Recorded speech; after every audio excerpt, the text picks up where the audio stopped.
Hey guys, thank you very much for coming by the channel. Today, I'm really excited to introduce possibly the biggest guest that we're going to have on these interviews. Now, a lot of you will know him, and I'm hoping you're all looking forward to it.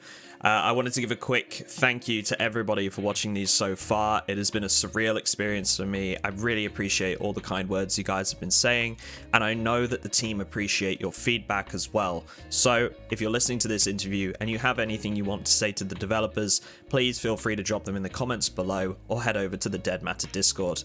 Thank you very much, guys, and enjoy the interview. So, Nik Z, thank you very much for coming and talking to me today. For those that aren't aware, would you mind telling me a little bit about your role when it comes to Dead Matter? I'm the lead developer on Dead Matter. I program, I run the company, I do pretty much everything that requires, I do pretty much everything that isn't covered by someone else on the team. Yeah. Yeah. So I get the feeling from talking to some of the other people we've interviewed, and obviously some of the community side as well. You kind of step in to do quite a lot, and I think this is something that not so many people are aware of, is that you've had a lot to do with the actual development side of the game. So can you tell me a little bit more about that? Like what kind, to give me a few examples, like what have you worked on for the game? Pretty much everything up until log 7, I think, in terms of programming, was done by me. Really? So everything programming wise, yeah. Wow. Okay, that's like, definitely. We don't use any third-party plugins for like we don't use any marketplace blueprints or anything like that. Actually, we do use plugins, funnily enough. So, the plugins are more useful because they're just libraries of code or something like that. But even then, we've had to throw out a couple plugins and do native integrations. Just because the plugins were terrible and I don't want to deal with it. So very little third-party code app. So, yeah. Like, none of the gameplay, nothing that touches gameplay was written by another person outside of the dev team. That's really cool. It definitely sounds like you do a lot more kind of on the front line than a lot of lead developers, and I think that's something that maybe we'll find out more about in a little while. But before we dive too much into the details of like all the little bits and pieces that you've done, can you tell me how you got started with Dead Matter? What sparked the idea for you personally? I was just a huge fan of zombies for a long time. Saw the original Dawn of the Dead when I was like 13 or 14. Just fell in love with the genre. Always wanted to make a zombie survival game, even kind of before the time, before survival games in general were even a thing. I've always wanted to kind of make one. So that's where a lot of kind of, I guess, my earlier ambitions come from. And then I guess when survival games were more becoming a thing, I didn't really like how a lot of them turned out, because a lot of them weren't really they didn't really feel like games, in my opinion. Like I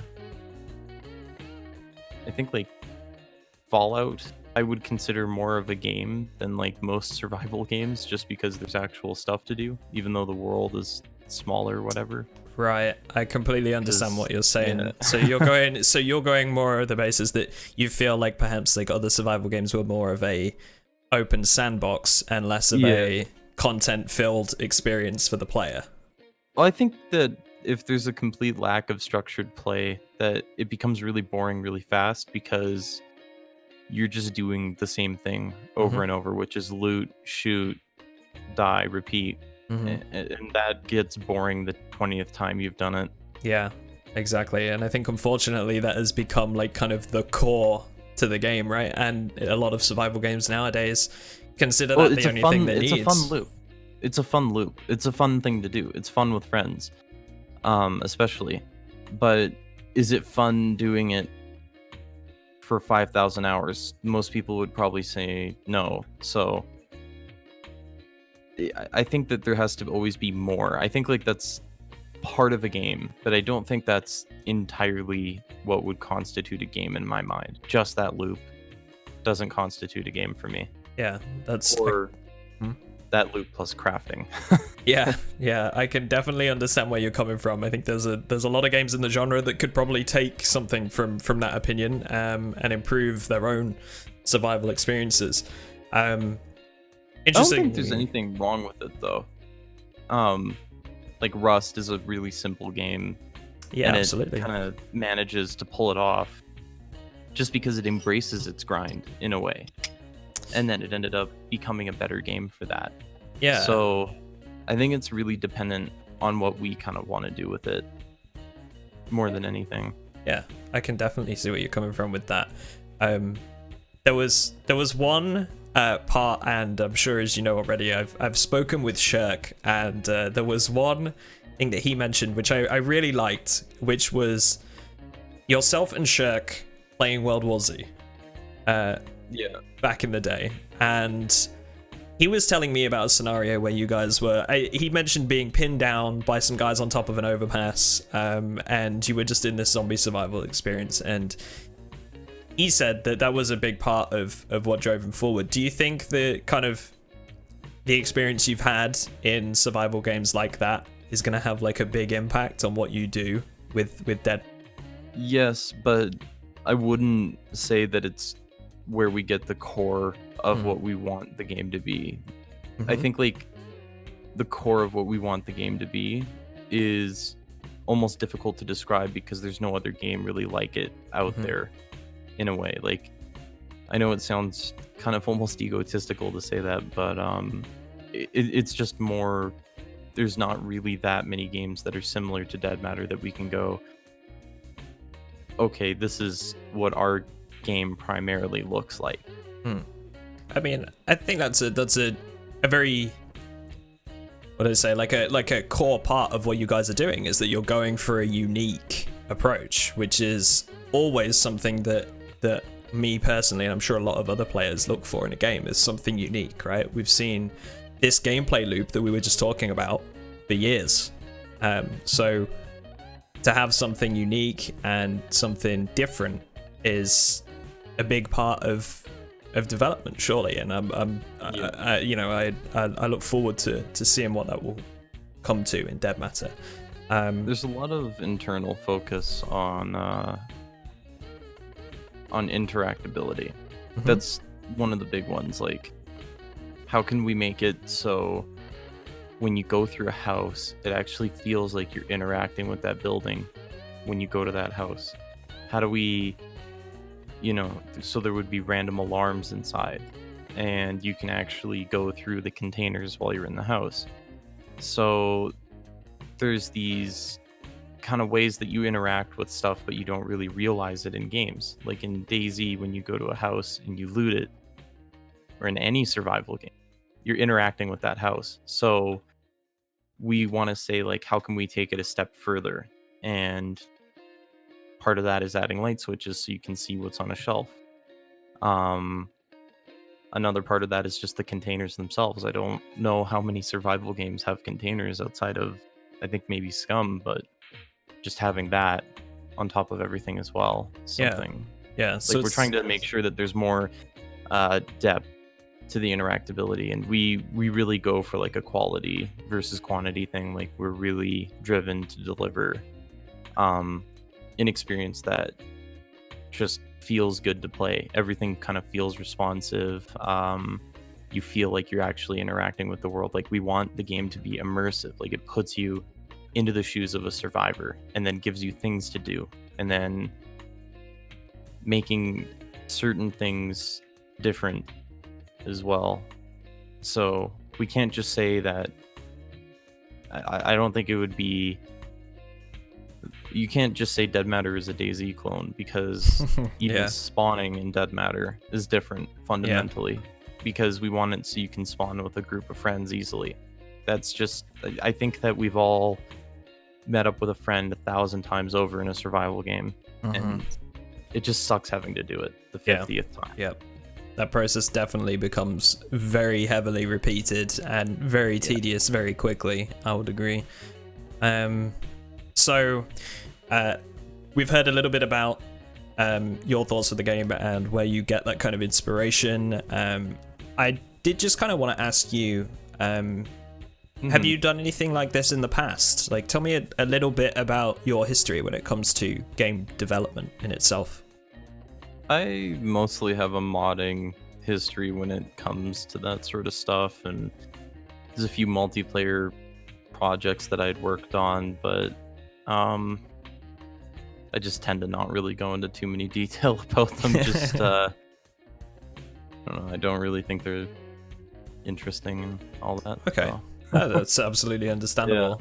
There's a lot of stuff in Gary's mod as well that I think you and I talked about too. Yeah, we did. It was very interesting to learn about your experience with Gary's mod in the past, and I'm sure there's a lot of people, because it was a very popular game, that have played Gary's mod in the past. So if anybody watching this was a fan of Gary's mod, then that's something you can relate to with Nick here. Well, you knew about one of my projects just before I even met you, and told you that I was the same guy behind that. So I did. That was a blast from the past. For 13-year-old me playing on Gary's mod RP had no idea that you were behind that. So it's really, really interesting. So looking back on where you started to where you are now, with regards to Dead Matter itself, I assume, and this is a yes, but are you proud of how far the game has come so far? Absolutely. Yeah, I figured that would be the answer. I think without a doubt, no, regardless of anything that's happened or any feelings that have gotten hurt along the way, it's definitely something that I'm proud of. So quite happy with it. Rightly so. Yeah. So I would like to know, we've kind of touched on this already, but what specifically that you've worked on for the game in terms of development. So we were talking about interactability before. I also think you worked quite heavily with a lot of weapons as well. Is that correct? Yeah, the weapon gunplay stuff, a lot of that is written by me. Gunschlinger did the second pass on the medical system, but I did the first pass on it. Okay. So the medical system, SATA system, all of like the character stats and all that was originally written by me. We're still kind of wanting to improve it and kind of maximize all the potential that we can from it. So I think he's the one that's more focusing on kind of fleshing it out. And then I think that there's more work that needs to be done on the weapons. It's never over, but I also worked on the database. There's some fairly low level networking optimization I did as well, to reduce data overhead from basically just inefficiently sending really tiny pieces of data down. Awesome. So the database system is, I don't think it's fully integrated yet, but at the time you uploaded it probably will be. So that was probably one of the more tedious things I've ever had to put in, but I can imagine. One of the better things about having more people helping with the stats and stuff, because before I was a sole programmer, so chewing off something such as a database integration would have taken quite a bit of time. But absolutely, games like this really need a fast DB too. I was talking to our mutual friend Alex, and he and I talk about this stuff a lot. I can imagine, yeah, because we're kind of giant dorks, and so I'm not even kidding. Like the last 3 weeks of conversations I've had with him are just all about databases and all that. So one of the things that he pointed out to me though is that getting something that's fast is really important, especially for this kind of game. because a lot of duplication exploits, kind of stuff like that, Right. can originate from having your saves on an interval or not doing it as soon as someone kind of moves an item in their inventory. So our saving system is fast enough to handle pretty much every, like, it can save data as the changes come in. So Right. Okay. That makes it's a bit pretty more quick. sense. Yeah, That's I think so. it can handle 1,000 real world queries a second, and it's only slowed down by the slower integration. So I think if you use the one for dedicated servers, it's about 35 times faster. Wow. Okay. I mean, for me, obviously, I don't have an in-depth understanding of all of that, but I think for a lot of people, obviously, there will probably be quite a few people watching that do. So it's interesting to hear about, and from what you're telling me, that means that there's going to be fewer issues with things like duplication, which I know a lot of games have suffered with in the past. I think it's ambitious to say that it would have fewer issues than other games, but I think that we're giving it a fairly solid sound foundation, and that's what matters, is Yeah, absolutely. making sure that the code that the rest of the code sits on is fairly well made. And if it's not, we upgrade it or change it for the better. There's a lot of tweaks we can make at pretty much any level to help us. So Awesome. Okay, that's not good too to hear. concerned. Yeah. So I just don't like bragging. So no, no, I absolutely understand, especially when, like, I mean, more than half of this, way more than half of this is your own work, so I can absolutely understand that. I wouldn't say half of it is my own. Oh, really? work. Okay. Well, I mean, maybe code wise, but I think there's still a lot of art that goes into the game, so it's not very fair to the art people. Absolutely. Okay, so one of the things you mentioned in there was the SADA system. Just for those that aren't aware, who don't understand that abbreviation, would you mind just kind of giving me a rundown of what that is? Yes. So that was strength, endurance, dexterity, and agility. Okay, fantastic. And that's viewable on, like, are we viewing that on, like, a character page? Yeah. Okay, awesome. And I assume that this kind of changes in game to some degree. Yeah, you can. They're kind of like special stats from Fallout, so you can take drugs and like stims and stuff like that temporarily modify the stats for a duration. Yeah, certain clothing will also influence certain stats. We're actually thinking of going away from SETA and actually fleshing it out with a full set of character attributes. Oh, especially because it's early enough to change that. Absolutely. That's something I've been considering for a while. So if that's something that's on your mind at the minute and you're considering, have you got any ideas as to kind of what that would look like right now? So yeah, current ideas that I'm throwing around are more it would be more adding stats to SETA, possibly dropping dexterity in favor of just using agility in place of dexterity. Okay. Because they're fairly similar, and part of the plan, or part of the idea I had, was just add stuff like charisma, intelligence, and just kind of flesh out the character more so that we can more accurately define a person. Okay. Instead of just defining their physical characteristics, because I think that we could get some interesting gameplay situations from actually fully fleshing out the character stats and tying it into other elements of the gameplay, especially because we weren't expecting to have kind of fleshed out AI this kind of earlier on. So oh, awesome. I mean, that sounds like a very interesting kind of prospect that you're putting forward as well, because I mean, with a game like Dead Matter, where you've got quite a large AI presence, something like charisma could play a part with them as well, and they could obviously impact the way that you play. Not just it could that, also help but you deceive them, and exactly. There's a lot of stuff you can kind of do with that realm, and we don't want to lock ourselves off from it by putting it.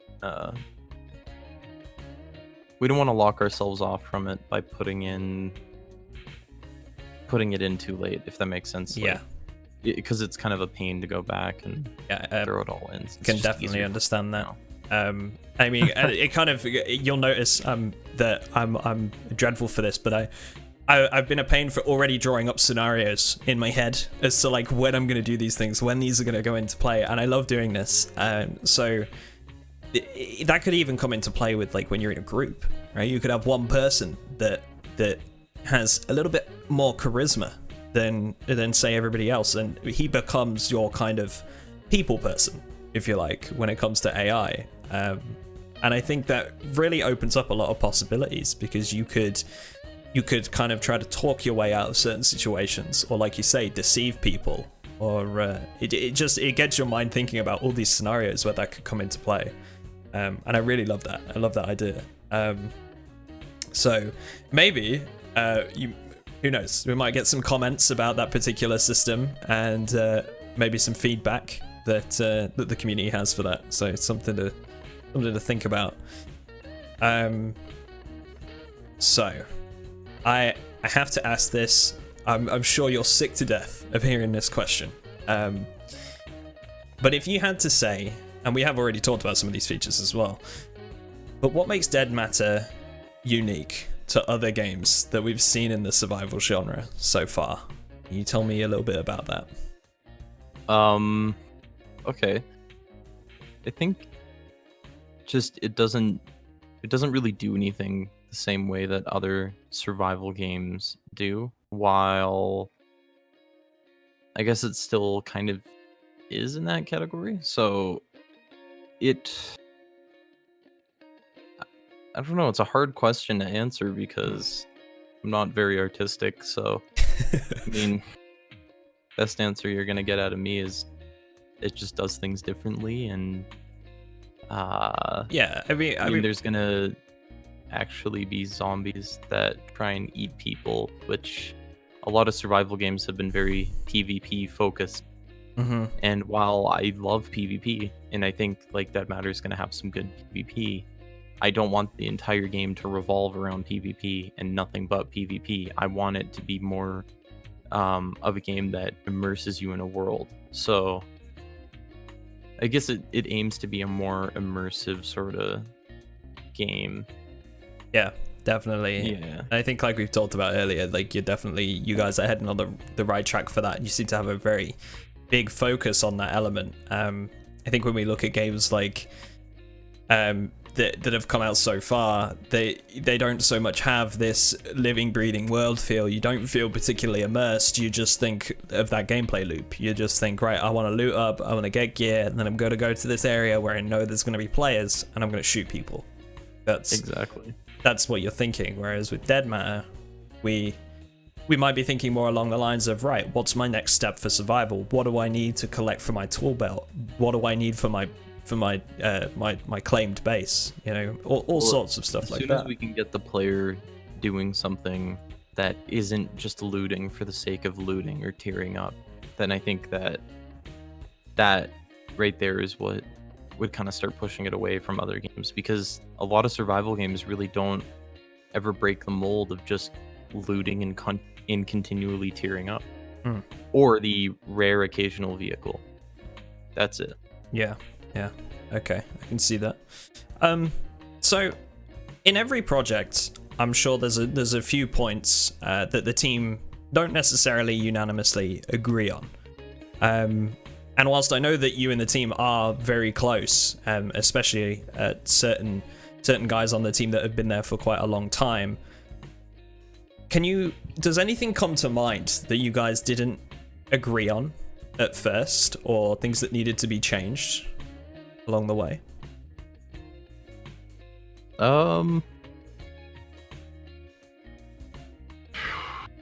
Tough question, I know. There's like a lot of little examples where a couple people, or maybe like a few of us, changed it.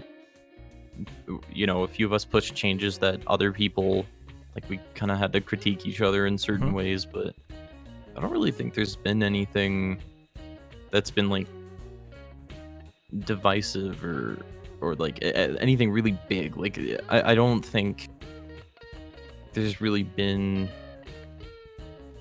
There's not been I think like a it's huge usually issue. like, I think like chunks of the team sort of agree on certain things, if that makes sense, but I don't think there's anything where people have been super split on. There's usually, I don't know, Like a consensus one way or the other kind of thing, like generally, like I think gunplay would probably be like everyone on the team kind of has their own ideal version of what the gunplay should feel like, yeah. and I think everybody's kind of got a bit of a different idea, Mm-hmm. but there's nothing really wrong with that, in my opinion. Yeah, I think that's definitely something that's key to games like this, right? That's gunplay is a huge part, and it's one of those things that if the gunplay doesn't feel, I'd say, like it doesn't have oomph behind it, or it doesn't feel weighted or something like that, it really can ruin that immersive experience. So I can understand why everybody might have their own opinions on that and their own ideas. I definitely understand where that's coming from. Yeah. What was the most challenging thing that you personally have worked on in Dead Matter? I mean, Dead Matter itself. I don't. It's hard. It sometimes. I guess working with anything where the documentation kind of sucks. Some of the more recent stuff I've been working on was kind of a real pain, just because finding pretty much any useful documentation was next to impossible. But Okay. pretty typical for anything that uses Doxygen. So. Okay. So out of interest, tell me a little bit about these things that you've been working on recently and currently. Like, what are you working on at the moment? There was I integrated a database system, as well as some parts of the metagame as well. So Okay, that's interesting. Yeah, those are the two big things. And then there was also the sun and moon positioning in the sky. Yes. They were accurate, but I think there was something wrong with like the math or something. I don't know, but I completely redid all of the stuff for that. So Yes. So and then hopefully I was gonna work on the inventory, but all these things kind of ate me alive. So I can imagine that happens a lot, man. Yeah, I can imagine that happens a lot. Like things come, taking longer than expected a lot of the time. But you mentioned the position of the sun and moon, and Yeah. this was something that I spoke with Shirk about in the second part of my interview with him. But for those that maybe haven't seen it, or for those that don't understand it fully, can you tell me a little bit about how that works with Dead Matter? How what works? So specifically, I remember Shirk telling me about how, so conditions at night, for example, like the moon being a full moon, a half moon, and so on, referring to a certain like real world reference. I don't know if that's correct. No, it's not really, but Okay, no problem. It is based on, it is 1-to-1 with how it would be in real life. It just doesn't use a reference, it just uses a ton of math. That's the difference. Right, okay. It's not like data or anything that we're reading in. It's all math that essentially it predicts it, but it's a very, very accurate prediction. So Okay, that makes a lot of sense. That makes more sense. Yeah. It interests me because I remember Shirk talking about that and him saying that you had a very, very heavy part on that, and you went very in detail with that stuff. So just interested to hear a little bit more about that. Oh, I had to do some stuff for that, but I think he did most of the work on the sky system, to be honest. Okay, no worries. So we've talked about what was the most challenging for you, and I kind of want to dig into your, not necessarily your developer side with this one, but as a gamer, not like I say, not necessarily developer, as a gamer, what are you most excited for by the time the game hits full release? Like, let's imagine it's completely finished. What are you most excited for out of everything? It's still gonna be cars, man. Yeah. Yeah, I said this on Reddit to someone else, but people always ask me like, what do you like in survival games and stuff? I'm like, I like getting a fucking car and I like driving it around. That's all I like to do in survival games. I mean, it's the quickest way to get interactions with players, right? Oh hell yeah! Is to drive around. And I think, like we were talking about with A-Biscuits as well, my chat with him is that in Dead Matter there's going to be a lot that comes into play with vehicles, and he was very adamant on this whole, he wants to try and replicate this feeling of finding a vehicle being a big deal. And I really like that. And by the sounds of it, they're going to be mostly drivable when you find them. You might have to do a bit of work with them. It depends on how late servers has been running, though. Okay. So, like, the server's age, or, like, I guess the current age of the save is really important in Dead Matter. Yeah, okay. So we're talking about kind of how things change over time and how things kind of decay, right? If you like. So tell me a little bit about how that works for the people that might be unaware of that. So power is probably going to be out unless it's being maintained by players. Items will spawn less frequently. Buildings will probably be dark and kind of silent compared to the start of the server, where all of the little lights, they have an ambient sound, so you don't hear the hum of electronics anymore. Okay. Yeah. So like it feels really kind of more dead as time goes on. Okay. And those are the kind of the big changes, and then more player groups and stuff, they'll start kind of expanding, and you'll see their presence in the world as well. So you can definitely tell when a world is older, and you can also tell when a world is older but people have been kind of playing in it, because you'll see a lot of kind of what the players leave behind just kind of laying around. Sure. Yeah, that makes a lot of sense. An abandoned, burnt out base isn't going to go away at any time. So. Oh, wow. Okay, that's really cool. Yeah.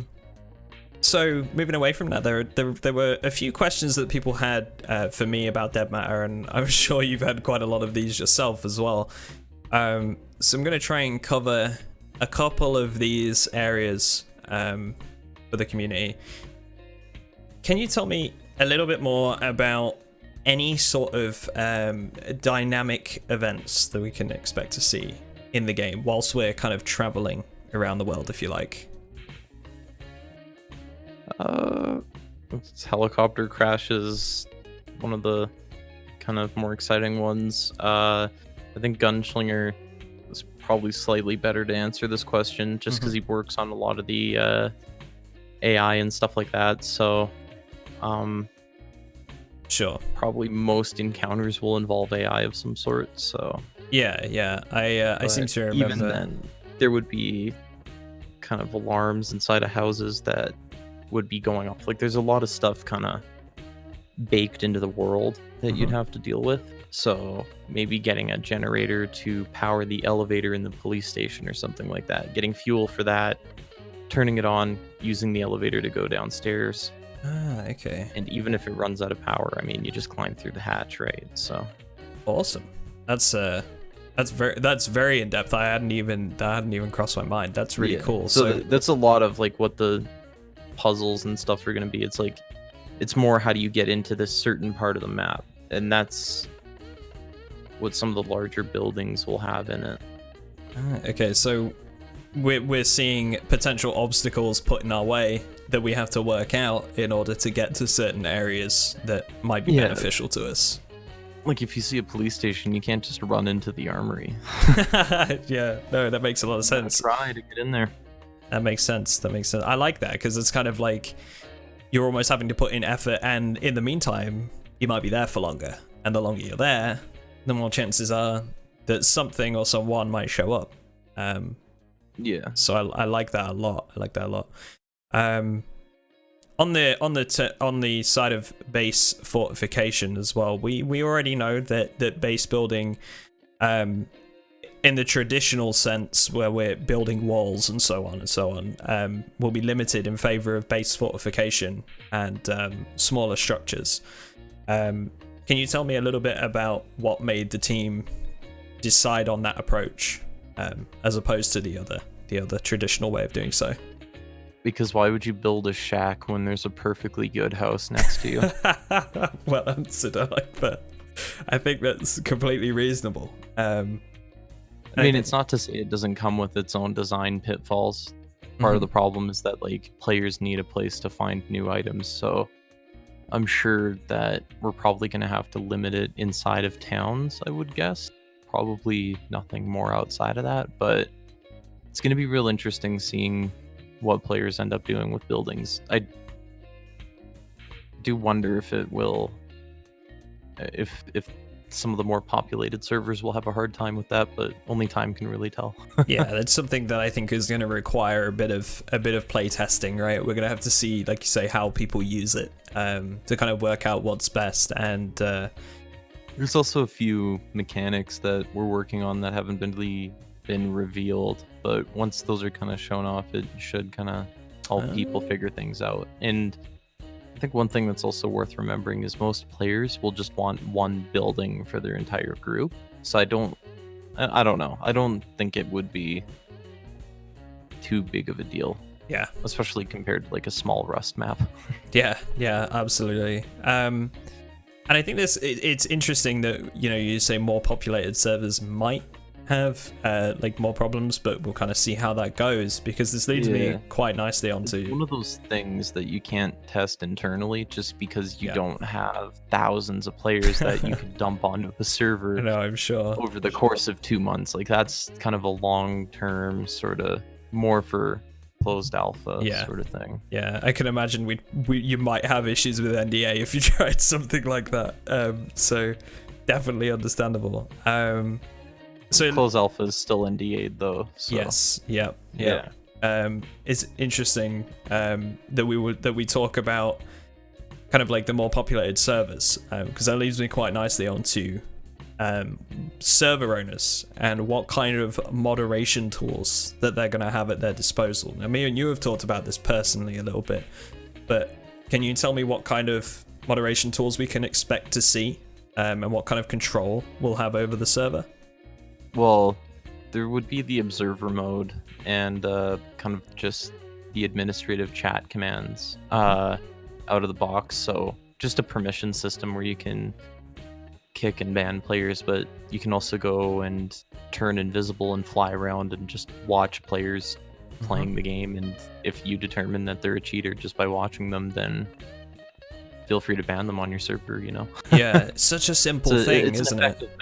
It's an effective method, because especially if you have people that play on the server multiple times a day, you don't have to worry about them.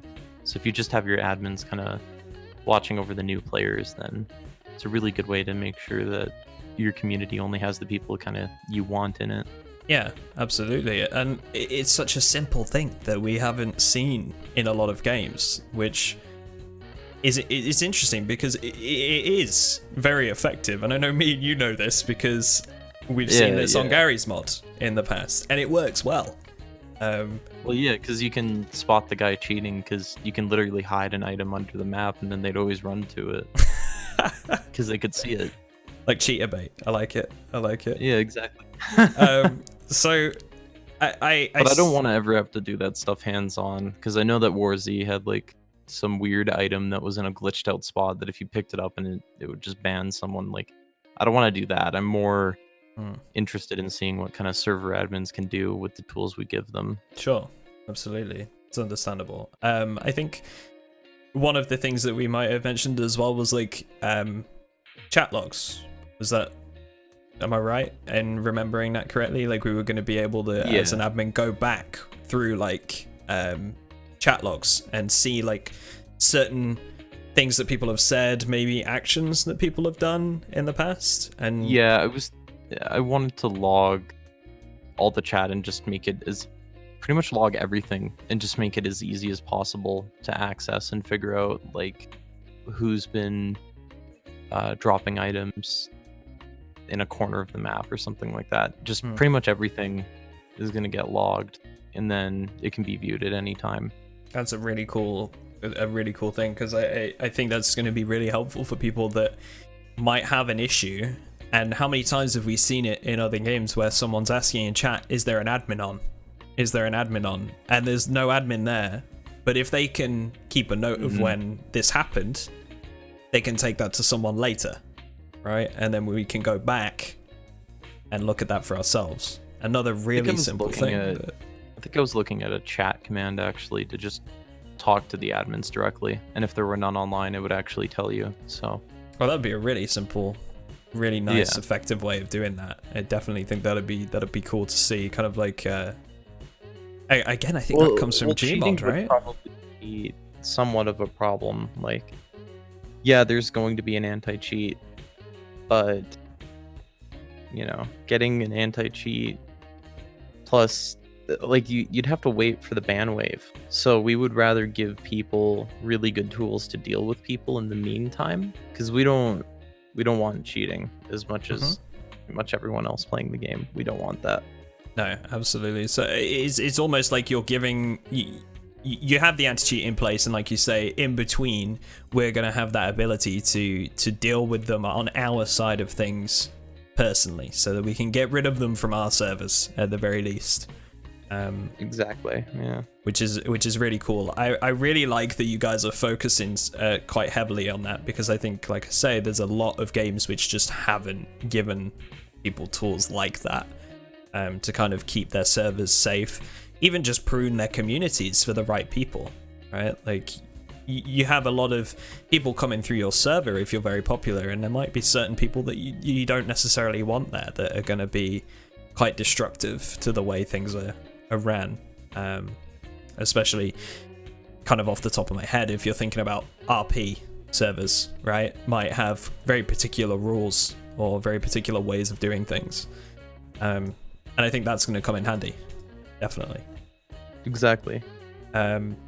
So give the community kind of their own power to run their own show. Yeah, absolutely. So let's imagine for a moment that Dead Matter will be all that you want it to be. It's incredibly successful, you know, you hit all your targets, and what comes next? Have you had any thoughts for you personally as to what happens after Dead Matter's full release? I just want to keep on making more stuff for it. I'd be pretty happy doing that. Yeah, just kind of keep pushing the game forward and work on stuff relating to Dead Matter. Yeah, pretty much. Awesome. Okay, that's interesting to know. Just kind of a personal curiosity more than anything. So I'm sure the community are dying to know a bit more about your approach to the game itself once we get the chance to play it. So my question to you is, what kind of survivor are you? I kill a lot of people. So we're going like traditional bandit style here. Oh no, dude! I eat people in survival games usually. Okay. Yeah, we're going that far. Yeah, I just go around in Daisy eating people. Nice, I love it. So we're. No, I don't eat people that eat with me though. So that's the whole gimmick. Oh, okay. You're gonna have some of that thigh bone, and then you're cool. You hang around. I won't eat you. Okay, I got it. So if you ever bump into Johnny in game chat, just offer to eat with him, and you'll be fine. Don't worry about it. Yeah. So I think that's kind of something I wanted to know, because everybody plays differently, right? And it's one of the things that I love about Dead Matter so far, and what it's shaping up to be, is that with all the things we're gonna have to do, I think everybody is gonna be able to play their own style, right? Like, there are so many possibilities for what we could do, and I love that. So just wanted to know a little bit more about your personal approach. Yeah. That brings me to the end of my questions for you, but I kind of wanted to give you the chance. Is there anything that you'd like to say to the community that are watching this before we wrap things up?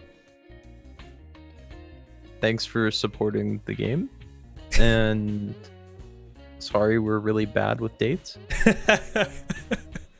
I think everybody could understand, especially if it becomes all that we want it to be. There's a lot of people out there asking when it releases. I'm sure this video will still have a lot of comments on it saying, when is this going to be released? But I don't blame them. Yeah, no, I understand, and I think there's a lot of people that are very dubious about the genre in general, after some of the experiences we've had in the past. But I don't blame them.